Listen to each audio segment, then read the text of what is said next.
12,460 शिक्षक भर्ती के समस्त आवेदकों का स्वागत अभिनंदन आपके अपने YouTube channel MKS teaching point में साथियों चयनित साथियों के विद्यालय आवंटन को लेकर के महत्वपूर्ण सूचना अवगत कराएंगे। 2017 और 18 काउंसलिंग वंचितों पर भी बड़ी अपडेट और टेट 2016 वैलिड इनवैलिड पर बात करेंगे और सेकंड काउंसलिंग को लेकर के जो महत्वपूर्ण चीज़ें निकल कर आ रही हैं उन पर बात करेंगे। निवेदन करेंगे वीडियो को बिना स्किप किए हुए अंत तक देखें और सभी साथियों को शेयर करें। जो साथी चैनल पर पहली बार विजिट कर रहे हैं तो कृपया चैनल को सब्सक्राइब करके बेल आइकन प्रेस कर लें। सर्वप्रथम जानेंगे साथियों विद्यालय आवंटन को लेकर के क्या कुछ महत्वपूर्ण सूचना निकल कर सामने आ रही है। साथियों बात करें यहाँ पर स्पष्ट रूप से विद्यालय आवंटन को लेकर के बड़ी अपडेट यहाँ पर लिखी गई है। स्पष्ट किया गया है कि जो है 12,460 शिक्षक भर्ती के संबंध में योजित विशेष अपील संख्या 613/2018 व अन्य संबंध विशेष अपील में माननीय न्यायालय द्वारा पारित आदेश दिनांक 31/10/2023 के अनुपालन में उत्तर प्रदेश बेसिक शिक्षा अध्यापक सेवा नियमावली 1981 में निहित प्रावधानुसार जनपद हेतु विज्ञापित पदों के सापेक्ष आरक्षण के अनुसार सुसंगत नियमों का पालन करते हुए जनपद स्तर पर जिला चयन समिति की देखरेख में संपन्न कार्रवाई के उपरांत हर अभ्यर्थियों को दिनांक 30/12/2023 को नियुक्ति पत्र वितरित किए जा चुके हैं तथा नियुक्ति पत्र में दिए गए निर्देशों के अनुपालन में चयनित अभ्यर्थियों द्वारा संगत अभिलेख सहित अपनी अपनी पत्रावली हदोस्चरी कार्यालय में जमा की गई है। ऐसे नियुक्त अभ्यर्थियों के कार्यभार ग्रहण ऑनलाइन काउंसलिंग तथा उपस्थिति के संबंध में प्राप्त अग्रिम मार्गदर्शन से व्हाट्सएप ग्रुप अथवा अन्य संचार माध्यमों से अवगत कराते हुए आवश्यक कार्रवाई की जाएगी। तो साथियों बात कर लें स्पष्ट रूप से ये 2/1/2024 यानी आज की सूचना है। तो स्पष्ट कर दें साथियों यहाँ पर स्पष्ट किया गया है कि संचार माध्यमों से भी साथियों को अवगत कराया जाएगा और जो व्हाट्सएप ग्रुप है उन पर भी स्पष्ट रूप से अवगत कराया जाएगा। तो साथियों स्पष्ट हो जा रहा है कि स्पष्ट रूप से जो आपके लिए लेटर जारी किया गया था स्पष्ट रूप से नियुक्ति पत्र को लेकर के या उसके बाद जो आपके विद्यालय आवंटन को लेकर के साथियों उसी पत्र के माध्यम से आपको कहीं ना कहीं स्पष्ट रूप से नियुक्ति मिलेगी। लेकिन साथियों डिले होने का कारण यही रहा है जो हमने वीडियो में डिस्कस किया था। कई सारी चीज़ें रही हैं जिसमें सूची नहीं विभाग से आ सकी थी, कहीं ना कहीं उस पर भी स्थिति को स्पष्ट कर दिया गया। तो साथियों स्पष्ट हो जा रहा है कि विद्यालय आवंटन की कार्रवाई को जल्द से जल्द संपन्न कराया जाएगा, ऐसा स्थिति स्पष्ट हो रही है। साथियों यहाँ एक महत्वपूर्ण सूचना आपको अवगत कराएंगे जो 2017 या 2018 में स्पष्ट रूप से काउंसलिंग से वंचित साथी उनकी तरफ से एक बड़ी अपडेट है। साथियों यहाँ पर लिखा गया है जो जिला बेसिक शिक्षा अधिकारी या कहें स्पष्ट रूप से ये जो एक फार्म बनाया गया है, एक प्रोफार्मा सेट किया गया है, इसमें क्या मांग की गई है कि 12,460 की प्रस्तावित भर्ती में 2017 की काउंसलिंग में किन्हीं कारणों से प्रतिभाग न कर पाने वाले समस्त आवेदकों को शासन द्वारा जारी जिला मदर लिस्ट से कराने के संबंध में सादर अवगत कराना है कि 12,460 सहायक अध्यापक भर्ती के संबंध में समस्त प्रार्थीगण जो अब तक किन्हीं कारणों से जैसे किसी के यहाँ जो है मृत्यु हो गई, किसी के डॉक्यूमेंट में कुछ कमी रह गई होगी, बिना किसी विकट कारण के कोई भी आवेदक अपने जीवन के इतने बड़े मुकाम को नहीं छोड़ेगा। ऐसे में उसे प्रतिभा करने से रोकना कहां तक न्याय संगत होगा। अगर कोई भी इसका विरोध करता है तो वह स्वयं को इस प्रकार की घटना होने पर तथा घटनाओं पर क्या करता और कुछ आवेदक जो काउंसलिंग स्थल तक पहुंचे किंतु उन्हें काउंसलिंग में प्रतिभाग नहीं कराया गया, भर्ती जो है स्थगित हो गई और आवेदक काउंसलिंग पूर्ण न कर सका। ऐसे में समस्त आवेदकों को श्रीमान जी आपसे एक अवसर प्रदान किया जाना चाहिए जिससे समस्त आवेदकों के साथ न्याय हो सके।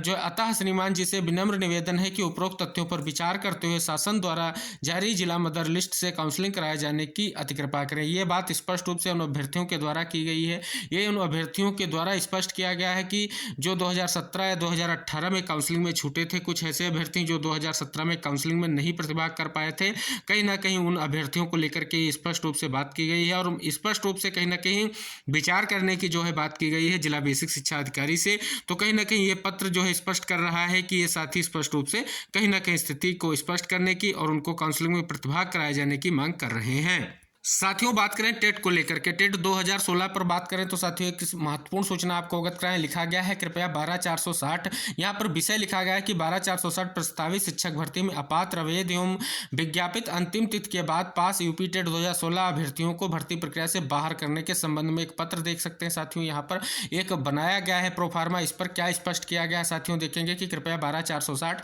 सहायक अध्यापक भर्ती प्रक्रिया के संबंध में योजित विशेष अपील संख्या 613/2018 मोहित कुमार द्विवेदी की बनाम रामजनक मौर्य व अन्य संबंध विशेष अपील में पारित दिनांक 31/10/2023 संदर्भ ग्रहण करने का कष्ट करें, जिसमें माननीय उत्तर प्रदेश बेसिक शिक्षा परिषद प्रयागराज से सचिव महोदय के आदेश पत्रांक की बात कीजिए जो 18/12/2023 के क्रम में 12,460 शिक्षक भर्ती प्रक्रिया में यूपी टेट 2016 रिजल्ट दिनांक 17/3/2013 को हुआ था, जबकि 12,460 शिक्षक भर्ती प्रक्रिया विज्ञापन जो है 13/1/2017 थी, लेकिन कुछ आवेदकों ने तथ्य को छिपा करके 12,460 शिक्षक भर्ती यूपी टेट 2016 के विज्ञापन के अनुसार आवेदन कर दिए थे। साथियों यहाँ पर जो 17/3/2013 दी गई है ये डेट 17/3/2000 जो है स्पष्ट रूप से आपकी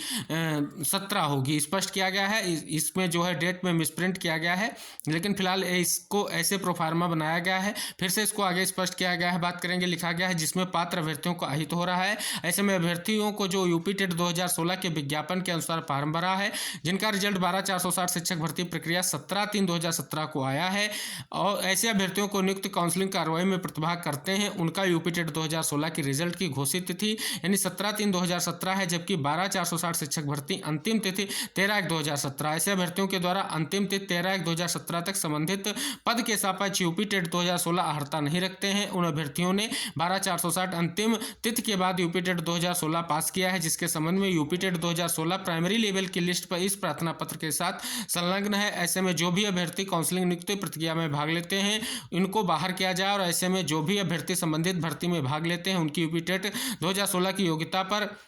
तथा यूपी टेट 2016 की मार्कशीट का मिलान करके ही प्रक्रिया में प्रतिभाग कराया जाए और किसी पात्र अभ्यर्थी के साथ किसी प्रकार का अहित न किया जाए। तो साथियों यहाँ पर स्पष्ट रूप से लिखा गया है कि श्रीमान जी से निवेदन है, 12,460 शिक्षक भर्ती में अभी जो प्रक्रिया चल रही है, प्रथम द्वितीय या तृतीय जो भी काउंसलिंग या नियुक्त प्रक्रिया हो, इसमें जितने भी अभ्यर्थी भाग लेते हैं उनकी यूपी टेट 2016 की परीक्षा परिणाम की तिथि 12,460 सहायक अध्यापक भर्ती की अंतिम को देख कर ही नियुक्त प्रक्रिया के में शामिल किया जाए, उनके साथ नियमानुसार उचित कार्रवाई की जाए। तो साथियों ये देख सकते हैं एक जो है स्पष्ट रूप से मांग के तहत कहीं ना कहीं ये चीज़ें स्पष्ट हो रही हैं कि उन सभी जो यूपी टेट 2016 के अभ्यर्थी उनके बारे में ये कहीं ना कहीं स्थिति स्पष्ट हो। हालांकि साथियों बात करें इसको लेकर के विभाग की तरफ से अभी कोई स्पष्टीकरण नहीं दिया गया है कि टेट 2016 को लेकर के क्या कुछ रहनेगा, लेकिन साथियों ये मुद्दा आगे उठकर सामने आने वाला है। इसी संबंध में कहीं ना कहीं इसको बातें हम आपको इसलिए अवगत करा रहे हैं, जितने भी साथी हैं कहीं ना कहीं इस चीज़ को समझें, कहीं ना कहीं ये आप सभी के सामने आने वाली स्थिति जल्द ही है। अब साथियों यहाँ पर बात करें एक महत्वपूर्ण जो है स्पष्ट रूप से पोस्ट है, जिसमें लिखा गया है 12,460 भर्ती के बचे हुए आप सभी जैसा कि जानते हैं कि 8 तारीख कोर्ट में लगी हुई और कुछ भी हो सकता है और अभी कुछ ना हुआ है और शायद हम लोगों को कोई गुमराह किया जा रहा है कि समय कट जाए और 8 को एससी में कुछ लोग इस पर स्टे ले लें। इसलिए हम सभी बचे हुए साथी मिलकर के कल सुबह 10 बजे SCRT पर कल की तारीख में ही शेड्यूल जारी कराएं। और विशेष बात है कि मल्टीपल ओपन काउंसलिंग, जिसने काउंसलिंग नहीं कराई और मेरिट डाउन, ये सब अलग अलग बात रखने से अच्छा है कि सर आपको जैसे करना हो बस कल 3 तारीख को कोई हो शेड्यूल जारी करो, बाकी बाद में जो बात करना हो कर लेना, लेकिन एक साथ मिलकर के एक बड़ा धरना करो और एक आवाज़ की आज काउंसलिंग शेड्यूल जारी करो सर, क्योंकि आपस में लड़ने से कुछ ना होगा वही जो सर कहेंगे, इसलिए समय बर्बाद नहीं, ऐसा ना हो मामला फिर फंस जाए। इसलिए कल SCRT पर सुबह 9 से 10 बजे भर्ती एक साथ साथी पहुंचे, जिससे भर्ती में प्रक्रिया आगे बढ़ने के शेड्यूल जारी हो सके। तो साथियों ये कहीं ना कहीं एक मांग की गई है कि भर्ती प्रक्रिया का शेड्यूल जारी किया जाए, इसको लेकर के बात की जा रही है। कल जो है सभी साथियों से कहा जा रहा है SCRT जाने को लेकर के, लेकिन साथियों बात करें शेड्यूल तभी जारी हो पाएगा जब स्पष्ट रूप से पहली काउंसलिंग के जो अभ्यर्थी हैं जिनका चयन हुआ है उनका विद्यालय आवंटन कंप्लीट हो पाएगा, तभी आगे की प्रक्रिया पर जो है स्पष्टीकरण हो पाएगा। तो साथियों कुछ विशेष सूचनाएं थी जो विद्यालय आवंटन को लेकर के थी और वंचित जो है 2017-18 के काउंसलिंग वंचित साथियों के लिए थी। टेट को लेकर के जो बात थी उस पर भी हमने आपको अवगत करा दिया है, कहीं ना कहीं इसको मुद्दा बनाया जा रहा है। और टेट 2016 को तो हमारे जितने भी साथी टेट 2016 से संबंधित हैं कहीं ना कहीं उनको लेकर के विभाग में क्या चीज़ें हैं वो भी स्पष्ट हो जाएंगी। तो ये सारी चीज़ें स्पष्ट करने का उद्देश्य यही है कि सेकेंड काउंसलिंग को लेकर के भी बात की जा रही है कि इस पर बात किया जाए, काउंसलिंग को स्पष्ट रूप से कराने का प्रयास किया जाए। तो ये सारी चीज़ें कहीं ना कहीं आपको स्पष्ट हुई होंगी, आशा करेंगे इस वीडियो से जुड़ेंगे और अन्य साथियों को भी शेयर करेंगे। जो साथी चैनल पर पहली बार विजिट कर रहे हैं तो कृपया चैनल को सब्सक्राइब करके बेल आइकन प्रेस कर लें। मिलते हैं नेक्स्ट अपडेट के साथ, तब तक के लिए टेक केयर, बाय बाय, जय हिंद साथियों।